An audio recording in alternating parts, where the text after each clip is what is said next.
Now on CoastTV News. Hundreds gather for a vigil honoring and remembering Corporal Matthew Snook. Parents in Delaware soon have access to paid leave. When this week benefits start and who can get them. New rules for barbers, what a Maryland state law requires as of Thursday. Gale force winds beginning to rip across the Delmarva Peninsula, prompting gale force wind warnings and wind advisories throughout the inland areas as well. This is CoastTV News at 11. Troopers holding candles at the Georgetown Circle. Good evening. I'm Madeline Overturf. Thank you for staying up with us after Sunday Night Football. We begin tonight with Sussex County honoring an officer murdered in the line of duty. Matthew Ty Snook was killed on December 23rd, and tonight some who knew him and other complete strangers honored him at the Georgetown Circle. CoastTV News reporter Brandon Ferguson shows us how Sussex County is coming together in the wake of this tragedy. Each and every law enforcement spouse present tonight, you are the quiet strength behind the badge. Hundreds filling up the Georgetown Circle to honor Trooper Matthew Snook. We can't replace their loved one, but certainly, hopefully, they'll feel the love that's in this brotherhood. Law enforcement, past and present, were at Sunday's vigil honoring Trooper Snook. Susan Shea Calhoun and her family came to support the family of Matthew Snook, as Shea Calhoun herself lost her state trooper husband in the line of duty over 20 years ago. When you hear of it happening to another family, it just sends you right back to where you were, and your heart is breaking for them because you know what these people are about to embark on, and it's painful. Senator Brian Pettyjohn and Governor Matt Meyer echoed those sentiments, saying supporting the Snook family is what everyone should do now. Georgetown Mayor Bill West says this tragedy happening during the holidays makes it all the worse. Here's a lady that won't get to kiss her husband anymore, won't get to celebrate anniversaries anymore. Here's a small child that didn't get to sit in her daddy's lap Christmas morning. As the Georgetown Circle is now cleared out after tonight's candlelight vigil, Senator Brian Pettyjohn tells us that there was over 700 people here tonight honoring Matthew Ty Snook. And people made it very clear tonight that this isn't just about supporting the Snook family for this month or this year, but for the rest of their lives. In Georgetown, Brandon Ferguson, CoastTV News. Corporal Matthew Ty Snook was killed the Tuesday before Christmas. He was working overtime at a DMV when a Wilmington man shot him from behind and continued to shoot at Corporal Snook while letting other DMV customers leave. Delaware State Police say in his final moments, Corporal Snook pushed a DMV employee out of harm's way. He leaves behind a wife and a 1-year-old daughter. And there are a number of upstate vigils this week. Trooper Snook will be laid to rest Monday, January 5th. His funeral will be at the University of Delaware's Bob Carpenter Center. State police say a public visitation runs from 9 a.m. until 1 p.m., followed by a memorial service and final honors. Interment will be private. This Saturday upstate, the Blue Line Network will host a Back the Blue drive-through event to fundraise for the Snook family.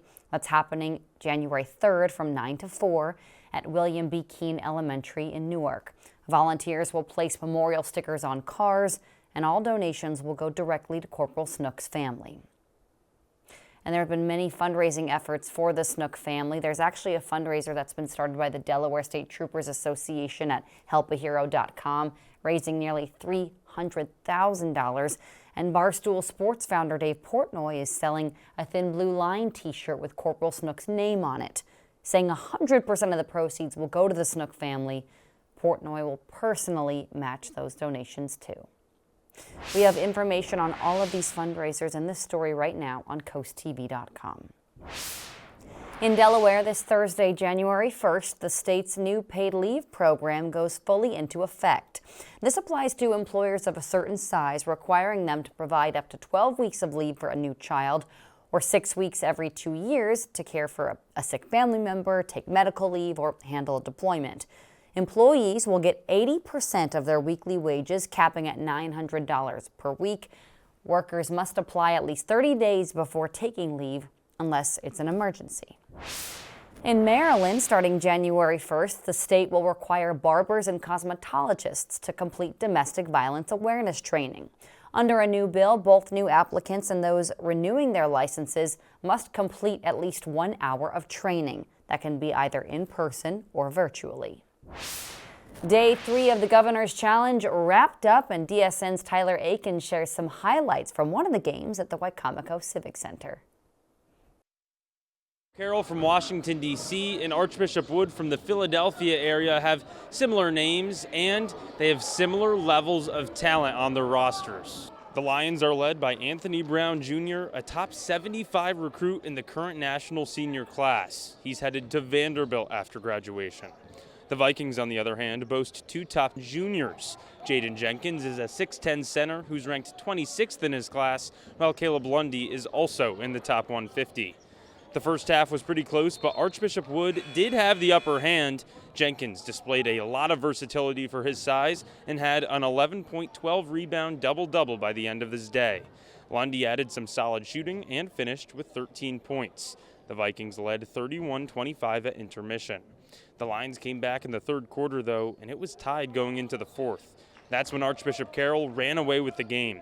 Brown Jr. actually ended up with 16 points, which was only third best for the Lions, but it was enough for a win.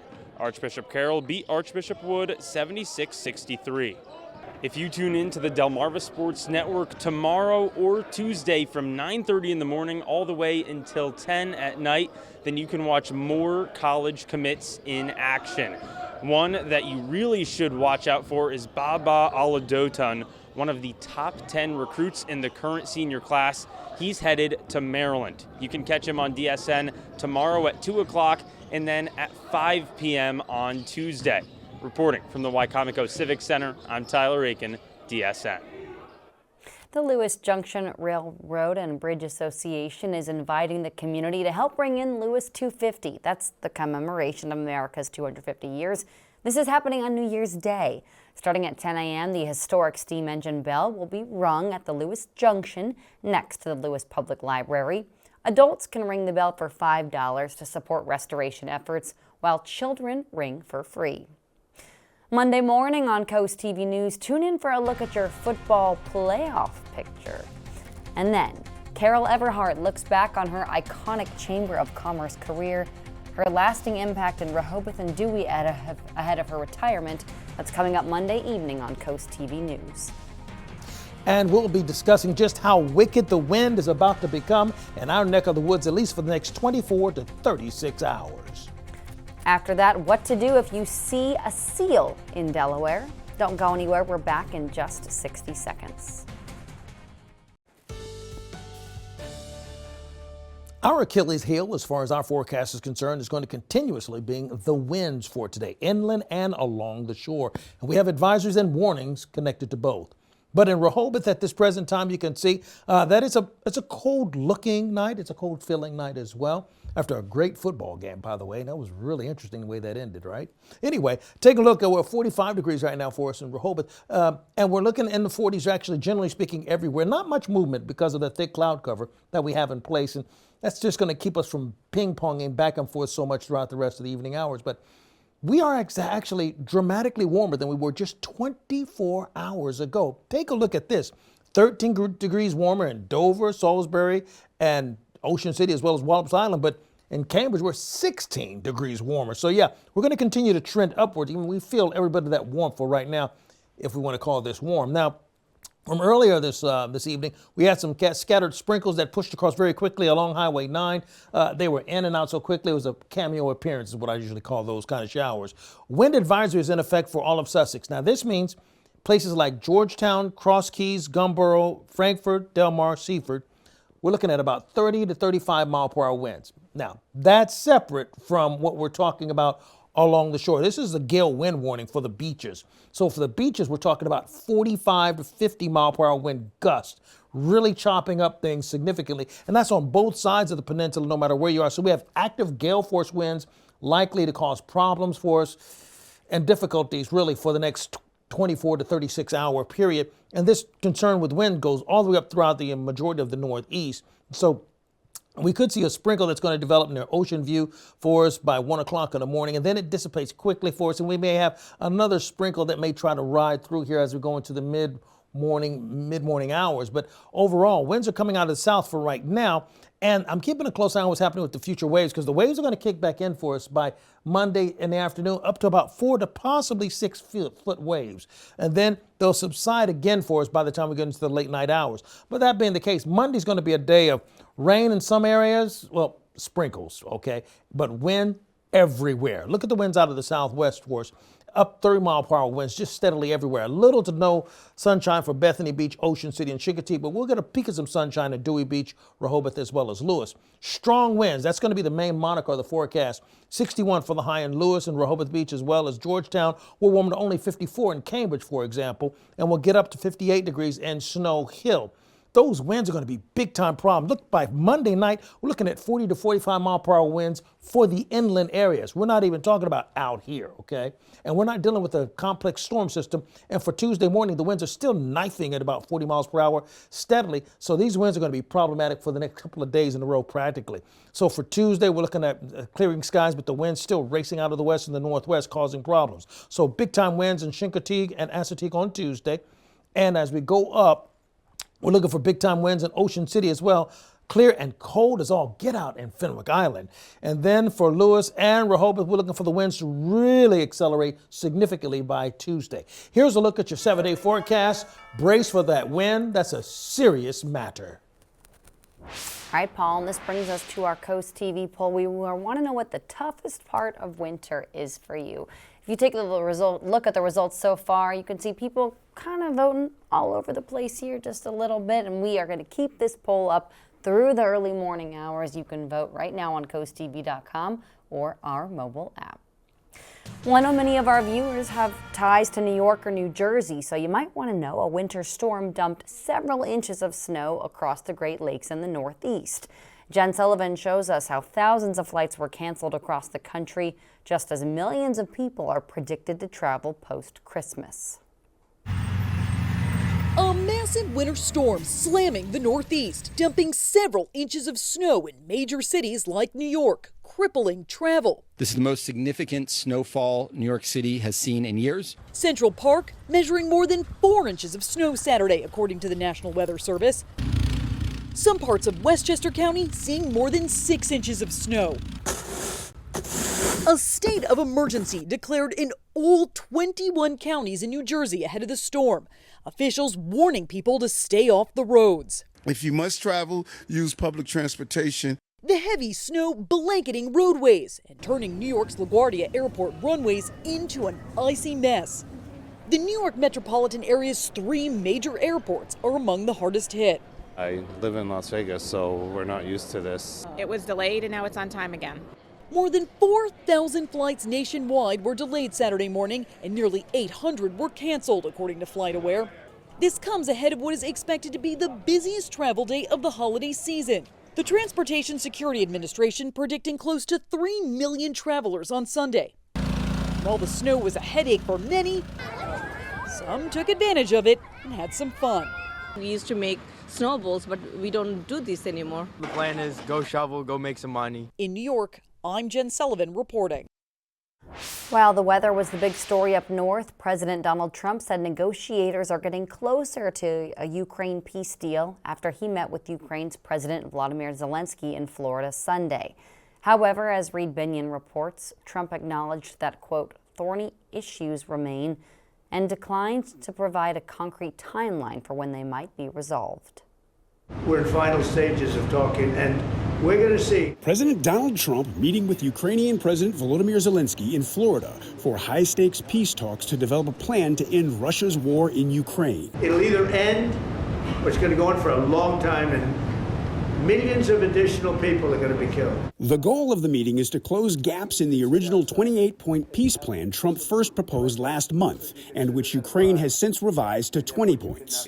Any potential deal would need buy-in from Russian President Vladimir Putin, who spoke with Trump by phone ahead of Zelensky's visit.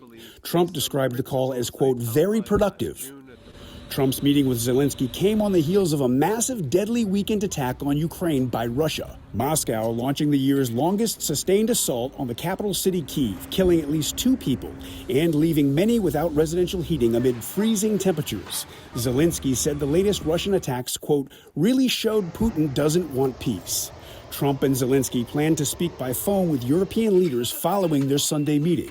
And in addition to the call with Putin before the meeting, Trump planned to speak with the Russian leader again after the talks. I'm also calling President Putin back after the meeting. I'm Reed Binion reporting. Still to come on Coast TV News, Brigitte Bardot passes away. A look at the actress's life and legacy next. It is seal season in the Delaware Bay. According to the DuPont Nature Center, harbor harp, hooded, and gray seals might be spotted along the shoreline, especially during the winter.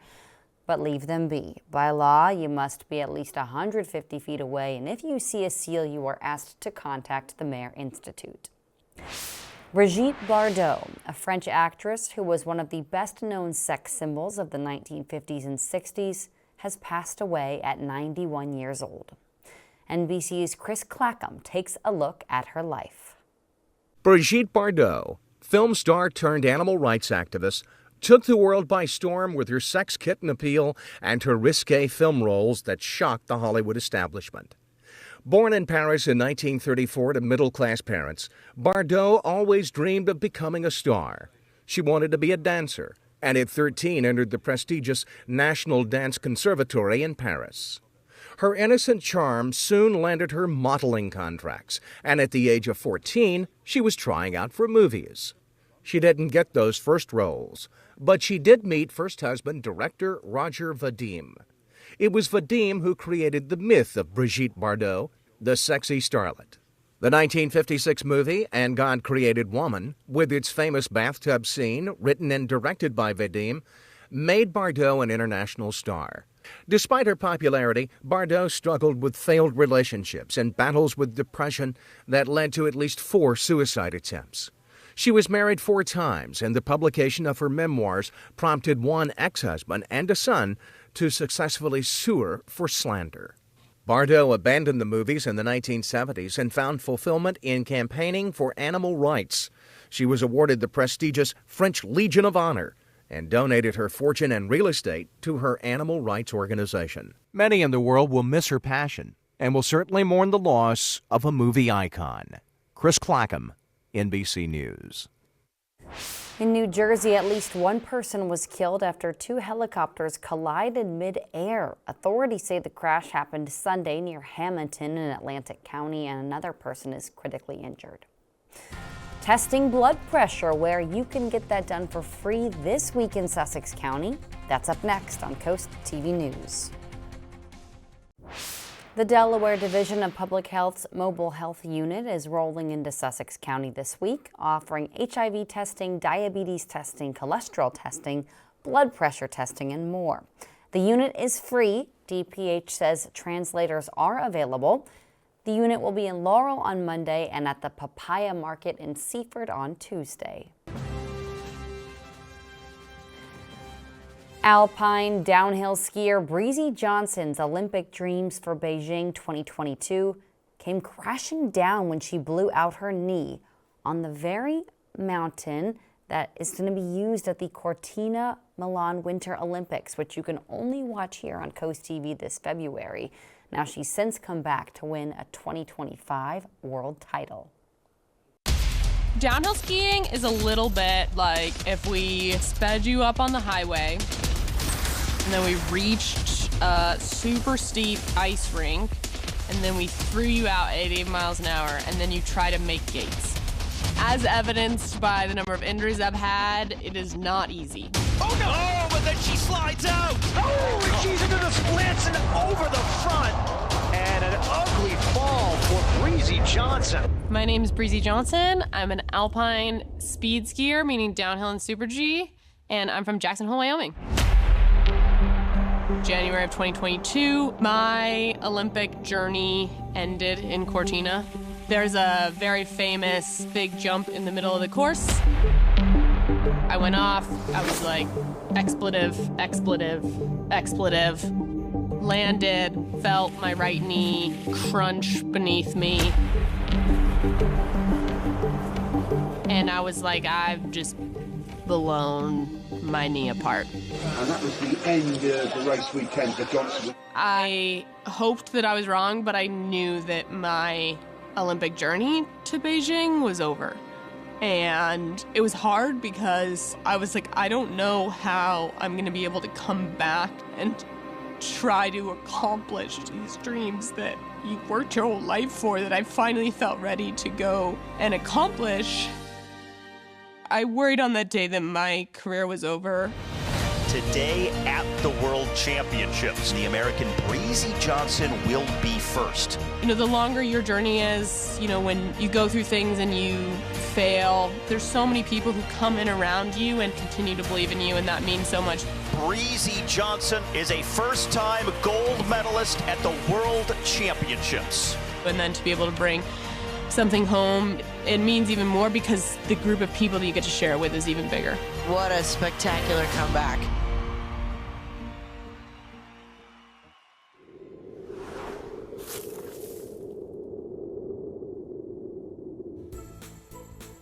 The holiday season is here, and with it is the return of our holiday house. We love showing off your decorations, and we have some to show you from Charles and Anita Anderson in Milton.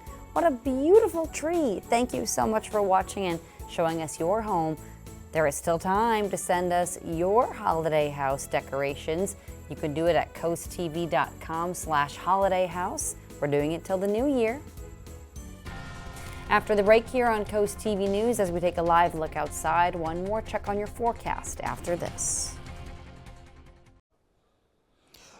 Well, as we take a look at what's happening in Dover right now, we're holding at about 44 degrees, and we still have that cold that's in the air at this present time and an abundance of moisture that continues to basically hover around. So we're not going to see the temperatures change by much, bouncing around as a result of the thick cloud cover that we have in place. A couple of things to keep in mind. We have some really swirling winds for right now, so you've got to be careful on the roads. For example, throughout the inland areas, we're concerned about 30-mile-per-hour wind, but not just that. We also have gale wind warnings that are active throughout the entire coastline of the entire Delmarva Peninsula. Now let's break down the difference between the two. When we talk about a wind advisory throughout the inland areas, we're going to be affecting places like Greenwood, Seaford, Hearns Crossroads, and Delmar along Highway 13. In addition to that, the folks in Georgetown, Millsboro, Selbyville along 113, as well as Highway 9 and Highway 1 going down towards Fenwick Island. We're talking about 30 to 35-mile-per-hour winds there. Now, as far as the surrounding areas, we're going to see the winds accelerate beyond 40 to 45 and perhaps even 50 miles per hour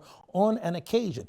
Please keep that in mind. This is going to make it very tough for driving in some cases. Now, keep in mind that we've already updated our telephone line that's available for you. The number that you call is 443-880-9100. Your forecast is just a call away, and we keep that updated for you 24 hours a day, 7 days a week. And this line is sponsored and updated for us, sponsored by the law offices of Brockstedt, Mandalis, and Federico.